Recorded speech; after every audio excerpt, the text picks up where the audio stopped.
നമസ്കാരം. ലോകം മുഴുവൻ നേടിയാലും നിന്റെ ആത്മാവ് നഷ്ടപ്പെട്ടാൽ അതുകൊണ്ട് എന്ത് ഗുണം? ബൈബിൾ വാചകത്തിൽ നിന്ന് സെയിലിംഗ് കമന്ററി ആരംഭിക്കുന്നു.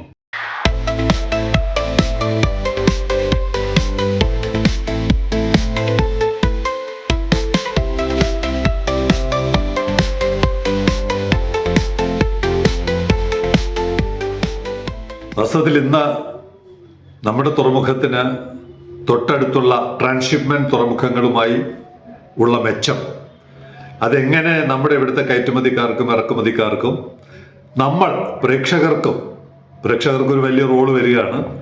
സാമ്പത്തികമായി മെച്ചമുണ്ടാകുന്ന റോളാണ്. അതൊക്കെയാണ് അവതരിപ്പിക്കാനിരുന്നതെങ്കിൽ ഈ നമ്മുടെ നാട്ടിൽ പെയ്യുന്ന മഴ, അതിലൂടെയുള്ള ദുരിതങ്ങൾ, പ്രയാസങ്ങൾ, മരണങ്ങൾ ഇങ്ങനെ കൂടി വരുന്നു. ഓരോ പ്രദേശത്തും പ്രളയത്തിന് സമാനമായ ചിത്രങ്ങൾ കാണുമ്പോൾ നമ്മൾ ഈ സാമ്പത്തിക കഥകളൊന്നും പറഞ്ഞിട്ട് കാര്യമില്ല എന്ന് തോന്നുന്നു. അതാണ് ഞാൻ തുടക്കത്തിൽ പറഞ്ഞത്. ലോകം മുഴുവൻ നേടിയാലും നമ്മൾ ഈ ലോകത്തിലെ ഏറ്റവും വലിയൊരു പോർട്ട് എന്ന് പറഞ്ഞ് അഹങ്കരിച്ചിട്ട് ആ പോർട്ടിനൊരു നിലനിൽപ്പില്ലാതെ വരുന്ന ഒരു സാഹചര്യം വന്നാൽ പിന്നെ അതുകൊണ്ട് എന്തു ഗുണം? ഇവിടെ നമ്മുടെ ഹാർബറിന്റെ തുറമുഖത്തിന്റെ ബ്രേക്ക് വാട്ടർ അതിന്റെ അടിത്തട്ടിൽ നിന്ന് ഏകദേശം 18 മീറ്റർ, അതിന്റെ അടിത്തട്ടിലെ വീതി 120 മീറ്ററാണ്. 120 മീറ്റർ വീതിയിലാണ് അതിന്റെ ക്രോസ് സെക്ഷൻ വരുന്നത്. 120 മീറ്റർ അതിങ്ങനെ ഒരു കോണാകൃതിയിൽ മുകളിലോട്ട് വന്ന് 10 മീറ്റർ ആയിട്ട് അത് ചുരുങ്ങും. ഒരു ഇങ്ങനെ അടിത്തട്ട് 110, അതിങ്ങനെ 10 മീറ്ററാണ് ഏറ്റവും മുകളിലുള്ള വീതി. അങ്ങനെയുള്ള ഒരു ബ്രേക്ക് വാട്ടർ അതിന്റെ ക്രോസ് സെക്ഷൻ്റെയാണ് ഈ പറഞ്ഞത്. അങ്ങനെ നമുക്ക് 4 കിലോമീറ്ററോളം ബ്രേക്ക് വാട്ടർ വരും. ആ ബ്രേക്ക് വാട്ടറിന്റെ ഹൈറ്റ് 18 മീറ്ററോളം വെള്ളത്തിനടിയിലാണ്. അത് ഈ ബ്രേക്ക് വാട്ടർ സൈഡിൽ അതിനേക്കാൾ കൂടും. 18-20 മീറ്റർ വെള്ളത്തിനടിയിൽ, ഉപരിതല വെള്ളത്തിന്റെ മുകളിൽ 6 മീറ്റർ. പിന്നെ ആ 6 മീറ്ററിന്റെ മുകളിൽ ഒരു 2 മീറ്ററോ 3 മീറ്ററോ അല്ലെങ്കിൽ 2 മീറ്റർ വരുന്ന ഒരു മതിൽ, വെള്ളം അടിച്ചു കയറാതിരിക്കാനുള്ള ഒരു മതിൽ. ഇത്രയാണ് നമ്മുടെ തുറമുഖത്തെ സംരക്ഷിക്കുന്ന ബ്രേക്ക് വാട്ടറിന്റെ ഏകദേശം രേഖാചിത്രം. ഇപ്പോഴത്തെ ഈ മഴ, കടൽ, കാറ്റ് തുടങ്ങിയവയൊക്കെ ഈ മതിലിനും ഈ ബ്രേക്ക് വാട്ടറിനും ഒരു സംരക്ഷണവും നൽകാൻ കഴിയുന്നതല്ല എന്ന് ഓഖിയിൽ തെളിയിക്കപ്പെട്ടതാണ്. ഓഖിയിലെ ഡ്രഡ്ജർ തന്നെ കൊണ്ട് കരയിൽ വെച്ചു, മണൽത്തിട്ടയിൽ കൊണ്ട് വെച്ചു ഡ്രഡ്ജർ. അപ്പോൾ ഇതൊന്നും സ്ഥായിയല്ല. നമ്മൾ ഈ കെട്ടിപ്പൊക്കുന്ന മനക്കോട്ടകളൊക്കെ അതുപോലെ മുന്നോട്ട് പോകണമെങ്കിൽ അതിന് അനുസരിച്ചിട്ടുള്ള മറ്റു പ്രവർത്തനങ്ങളും നമ്മൾ നടത്തണം. ഇല്ലെങ്കിൽ നമ്മൾ മറ്റുള്ളവരെ കൊണ്ട് നടത്തിക്കണം. പത്രങ്ങളൊക്കെ ഇപ്പോൾ എഴുതുന്ന ഒരു വാചകം വായിക്കുമ്പോൾ അതിനപ്പുറം എന്താണ്, അല്ലെങ്കിൽ അതിന് മുമ്പുള്ള കാരണങ്ങൾ എന്താണെന്ന് ഒരു പത്രവും ചർച്ച ചെയ്യുന്നില്ല, സംസാരിക്കുന്നില്ല. ആരെങ്കിലും ഇത് ഡിബേറ്റ് ചെയ്യുന്നതായിട്ട് എനിക്കറിയില്ല. അറബിക്കടലിലെ താപനില വർധന മൂലം അന്തരീക്ഷത്തിലേക്ക് വലിയ അളവിൽ ജലബാഷ്പം എത്തുന്നു. ഒന്നാമത്തെ കാരണമെന്നാണ് നമ്മുടെ മനോരമയുടെ ഒരു സചിത്ര ലേഖനത്തിൽ കണ്ടത്.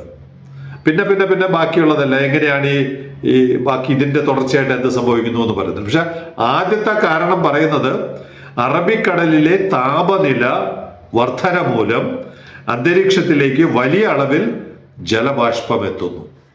പറഞ്ഞ മഴ പെയ്യാൻ കാരണമാകുന്ന വെള്ളം അല്ലെങ്കിൽ നീരാവി ഇവിടെ നിന്നാണ്, അറബിക്കടലിൽ ചൂടാകുന്നത് കൊണ്ടാണ്. അപ്പോൾ വില്ലൻ ആരാണ്? നമ്മൾ പെട്ടെന്ന് പറയും നമ്മുടെ കടലാണ്. അല്ല, കടലല്ല വില്ലൻ, നമ്മൾ ഓരോരുത്തരുമാണ് വില്ലൻ. വില്ലനും വില്ലത്തികളും നമ്മളാണ്. പ്രളയത്തിൽ പെട്ടവരും പെടാത്തവരും, പ്രളയ കാഴ്ചകൾ കാണുന്നവരും, പ്രളയത്തെ അനുകൂലിക്കുന്നവരും, പ്രളയത്തെ എതിർക്കുന്നവരും, സർക്കാരിന് എല്ലാവരുമാണ് വില്ലന്മാരും വില്ലത്തികളും. അതിൻ്റെ കാരണങ്ങളിലോട്ട് വരാം. വെള്ളത്തിന് തിരികെ പ്രതിഫലിക്കാനുള്ള കഴിവ് കൂടുതലാണ്. ഇത് പണ്ടേ ഉണ്ട്, പണ്ടും കടലുമുണ്ട്, ഈ ചൂടുമുണ്ട്, എല്ലാം ഉണ്ട്. പക്ഷേ ഒരു വ്യത്യാസം ഇപ്പോൾ സംഭവിച്ചിട്ടുണ്ട്. ഇപ്പോൾ വെള്ളത്തിന് തിരികെ പ്രതിഫലിപ്പിക്കാനുള്ള കഴിവ് കൂടുതലാണ്. കടലിൽ ഏകദേശം 4-ൽ 3 കടലാണല്ലോ. നമ്മുടെ ഗ്ലോബിന്റെ 4-ൽ 3 കടലാണ്, ഒരു ഭാഗമാണ് കര. അപ്പൊ ഈ കടലിൽ വീഴുന്ന സൂര്യപ്രകാശത്തെ റിഫ്ലക്റ്റ് ചെയ്ത് തിരിച്ചുവിടാനുള്ള കഴിവ് കടലിനുണ്ടായിരുന്നു. വെള്ളത്തിന് തിരികെ പ്രതിഫലിപ്പിക്കാനുള്ള കഴിവ് കൂടുതലാണ്. അതായത് സൂര്യൻ്റെ ചൂടിൻ്റെ ഒരു ഭാഗം തിരിച്ചു പോകും. ആവശ്യമുള്ള വെയിൽ മാത്രം, ചൂട് മാത്രം അത് അടിത്തട്ട് വരെ പോയി അതിൻ്റെ ഫ്ലോറ ആൻഡ് ഫോണ ജീവജാലങ്ങൾക്ക് ആവശ്യമായിട്ടുള്ള ചൂടിനെ കടത്തിവിടും. ബാക്കിയുള്ളതിനെയൊക്കെ തിരിച്ച് അന്തരീക്ഷത്തിലോട്ട് വിടുന്ന ഒരു കഴിവ് കടലിനുണ്ടായിരുന്നു.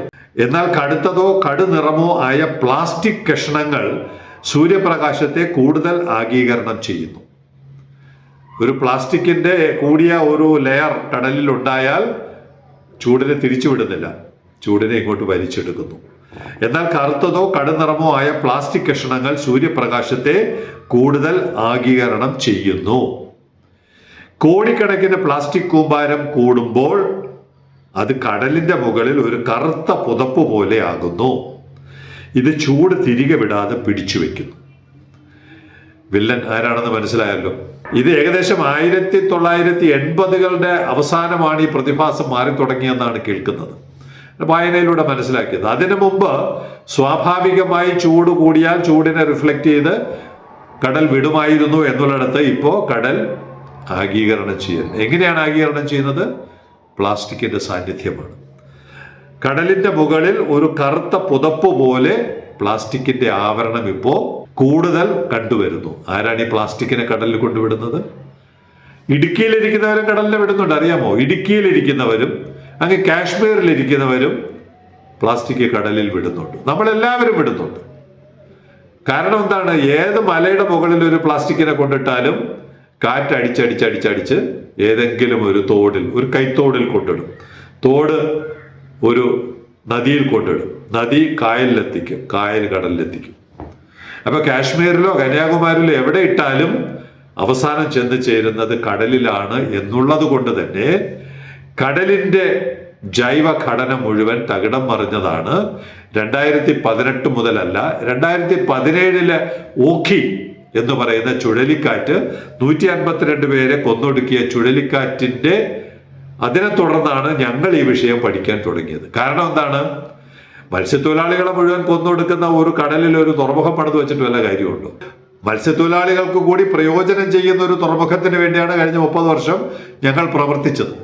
അങ്ങനെ പ്രവർത്തിച്ചവരുടെ മുന്നിൽ ഒരു വലിയ വെല്ലുവിളിയായിട്ട് ഓഖി നേരിട്ട് കണ്ട ആളാണ്. അതിന്റെ ദുരന്തം 2017 നവംബർ മാസം 29 എൻ്റെ ഓർമ്മ. ആ കറുത്ത കടൽ എങ്ങനെ സംഭവിച്ചു, എങ്ങനെയാണ് ഓഖി രൂപം കൊണ്ടത് എന്നുള്ള അന്വേഷണമാണ് ഈ പറയുന്ന പ്ലാസ്റ്റിക് എന്ന് പറയുന്ന വില്ലനിലോട്ട് ഞങ്ങളെ നയിച്ചത്. 2018 മുതൽ തന്നെ അതിൻ്റെ പ്രതിപ്രവർത്തനവും ഞങ്ങൾ ആരംഭിച്ചു. ഞങ്ങളെന്ന് പറഞ്ഞാൽ ഒരു കൊച്ചു സംഘടനയാണ്. വിമാക്കിന്റെ ഒരു ഉപഷൂട്ടായി ഓർമ്മ എന്ന് പറയുന്ന ഒരു സംഘടന, ഓഖി റീഹാബിലിറ്റേഷൻ മിഷൻ ഏജൻസി. ഓഖിയിൽ മരണപ്പെട്ടവർ ഇനി അത് ആവർത്തിക്കാതിരിക്കണമെങ്കിൽ ചെയ്യേണ്ട നടപടികൾ എന്താണെന്നുള്ളൊരു പ്രവർത്തനം 2018 മുതൽ ഞങ്ങൾ തുടങ്ങി.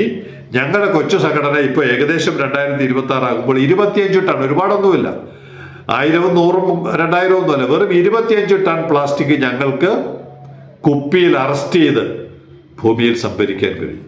വേറെ ഒരു മാർഗവും നമ്മുടെ മുന്നിൽ ഇല്ല എന്ന് തെളിയിക്കപ്പെട്ട് കഴിഞ്ഞിട്ടുണ്ട്. ബാക്കി എല്ലാ പ്ലാസ്റ്റിക് നിർമ്മാർജ്ജന മാർഗങ്ങളും തിരിച്ചടിക്കുന്നവയാണ്, ഇന്നല്ലെങ്കിൽ നാളെ തിരിച്ചടിക്കുന്നവയാണെന്ന് മനസ്സിലാക്കി ഇക്കോബ്രിക്സ് എന്ന് പറയുന്ന ഒരൊറ്റ സൊല്യൂഷൻ മാത്രമേ ഈ വിപത്തിനെ തടയാൻ ഇന്ന് ഭൂമുഖത്തുള്ളൂ എന്നുള്ളത് മനസ്സിലാക്കി ലോകത്തിൽ പല ഭാഗത്തും നടക്കുന്നത് പോലെ കേരളത്തിലും ഞങ്ങൾ കാസർഗോഡും കണ്ണൂരും സ്കൂളുകൾ കേന്ദ്രീകരിച്ച് ചില കോളേജുകൾ കേന്ദ്രീകരിച്ച് ഈ പ്രവർത്തനം നടത്തിക്കൊണ്ടിരിക്കുന്നു. 2018 മുതൽ 2026 വരെ 25 ടൺ പ്ലാസ്റ്റിക് ഒരു നിക്ഷേപവുമില്ലാതെ, ഇതാണ് ഒരു മുതൽ മുടക്കുമില്ലാതെ ജനങ്ങളുടെ സന്നദ്ധ പ്രവർത്തനം, പ്രധാനമായും ശ്രീ മോഹൻകുമാറിന്റെ നേതൃത്വത്തിൽ നടത്തുന്ന പ്രവർത്തനമാണ് ഇന്ന് ഒരു മാതൃകയായി കേരളത്തിന്റെ മുമ്പിൽ നിൽക്കുന്നത്.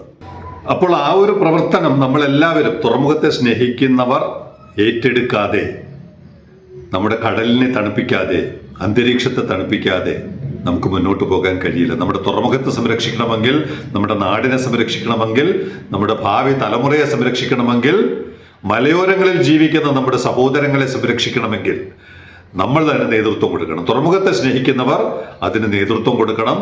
കേരളത്തിലൊരു മാറ്റം ഉണ്ടാക്കി കഴിഞ്ഞാൽ ഈ മാതൃക ലോകം ഏറ്റെടുക്കും. ലോകത്തിൽ വളരെ ചെറിയ തോതിൽ നടക്കുന്നുണ്ട്. സൗത്ത് ആഫ്രിക്കയിൽ നടക്കുന്നുണ്ട്, പല രാജ്യങ്ങളിലും നടക്കുന്നുണ്ട്. പക്ഷേ ഒരു സംസ്ഥാന സർക്കാർ ഇത്തരമൊരു പ്രവർത്തനം ഏറ്റെടുത്ത് നടപ്പാക്കിയാൽ അത് ലോകത്തിന്റെ ശ്രദ്ധ വരികയും ഈ വിപത്തിനെ എന്നേക്കുമായിട്ട് നമുക്ക് തടയാനും കഴിയും എന്നുള്ളതാണ്.